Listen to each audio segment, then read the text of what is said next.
শীত মানেই পিঠা উৎসব। নাটোরের বড়াই গ্রামে চলছে তেমনই এক আয়োজন। সেখানে আছেন সহকর্মী মনিরুল ইসলাম মিন্টু। কিছুক্ষণ আগে জানিয়েছেন সেখানকার শীত উৎসবের কথা।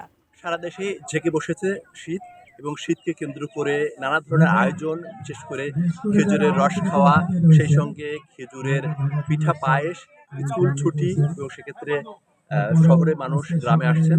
এরকম একটি অনুষ্ঠান হচ্ছে নাটোরের বড়াইগ্রাম উপজেলার লটাবাড়িয়া গ্রামে, একেবারে মাঠের ভিতরে খেজুরের বাগান। সেই খেজুরের বাগানের মধ্যে প্রিয়জন 2025 এই উৎসবে একদিকে যেমন খেজুরের রস, পিঠা খাওয়া, সেই সঙ্গে কালাই রুটি খাওয়া এবং বিভিন্ন আড্ডা আয়োজন সেই চলছে। এবং এই অনুষ্ঠানে প্রধান অতিথি হিসেবে আছেন বড়াইগ্রাম উপজেলা নির্বাহী কর্মকর্তা লাইলা জান্নাতুল ফেরদৌস এবং সেই সঙ্গে সহকারী কমিশনার রুমি।